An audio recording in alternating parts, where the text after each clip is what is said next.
Hi friends, welcome back to tasty recipes. ఈ రోజు recipe చాలా సింపుల్ అండి, కానీ మనకి మార్కెట్లోనే దొరుకుతుందేమో, ఇంట్లో తయారు చేసుకోలేమేమో అనుకునే వెరైటీ అండి. అదేనండి కస్టర్డ్ పౌడర్. సమ్మర్ డ్రింక్ ఏది తయారు చేసుకోవాలి అనుకున్నా మనం మ్యాక్సిమం ఈ కస్టర్డ్ పౌడర్ని యూస్ చేస్తాము. మనం తయారు చేసుకున్న కస్టర్డ్ పౌడర్తో ఫ్రూట్ సలాడ్స్ తయారు చేసుకోవచ్చు, ఐస్ క్రీమ్స్, ఇంకా చాలా డిజర్ట్స్ కూడా తయారు చేసుకోవచ్చండి.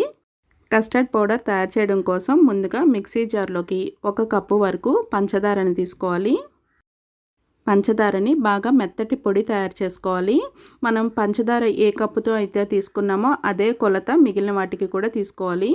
పంచదార పొడిని బాగా మెత్తగా గ్రైండ్ చేసుకోవాలండి. ఒకవేళ కొంచెం బరకగా అనిపించినట్టయితే మళ్ళీ ఒకసారి గ్రైండ్ చేసుకోండి, లేదంటే ఒకసారి జల్లించేసుకోండి. అప్పుడు మెత్తగా పౌడర్ వచ్చేస్తుంది. ఇప్పుడు పంచదారని ఏ కప్పుతో అయితే కొలిచామో అదే కప్పుతో 3/4 కప్పు కార్న్ఫ్లోర్ తీసుకోవాలి. మొక్కజొన్న పిండి అంటాం కదండి, ఆ పొడి తీసుకోవాలి. ఇంకా దీనిలోకి మంచి ఫ్లేవర్ కోసం ఫ్రూట్ ఎసెన్స్ ఏవైనా వేసుకోవచ్చండి. మీకు వెనీలా ఫ్లేవర్ ఇష్టపడితే వెనీలా వేసుకోవచ్చు, లేదంటే బటర్ స్కాచ్ ఇష్టపడితే బటర్ స్కాచ్ కూడా వేసుకోవచ్చు.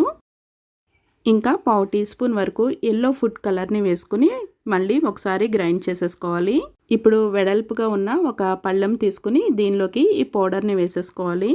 కస్టర్డ్ పౌడర్ తయారు చేసుకోవడానికి మనం దీనిలో పంచదార వేసాం కదండి, కానీ మనం ఏమైనా డిజర్ట్స్ కానీ ఏదైనా డ్రింక్స్ కానీ తయారు చేసుకునేటప్పుడు ఆ క్వాంటిటీకి తగ్గట్టుగా మళ్ళీ పంచదారని యాడ్ చేసుకోవాలి. దీంట్లో పంచదార వేసాం కదా అని మనం తయారు చేసుకునే డ్రింక్స్లో వాటిలో వేసుకోకపోతే కొంచెం స్వీట్ తగ్గి ఉంటుంది. ఇప్పుడు దీనిలోకి ఒక 1/2 కప్పు నుంచి 3/4 కప్పు వరకు పాల పొడిని వేసుకోవాలి. మనం కొన్ని రెసిపీస్ తయారు చేసుకునేటప్పుడు ఏవైనా కానీ ఇది ఇంట్లో లేకపోతే స్కిప్ చేసేయచ్చు, ఇది అవసరం లేదు, మీకు ఉంటే వేసుకోండి లేకపోతే లేదు అంటాం కదండి. కానీ ఈ కస్టర్డ్ తయారు చేసుకునేటప్పుడు ఈ కస్టర్డ్ పౌడర్లో మనం అన్ని ఇంగ్రీడియంట్స్ వేస్తేనే కరెక్ట్గా వస్తుంది.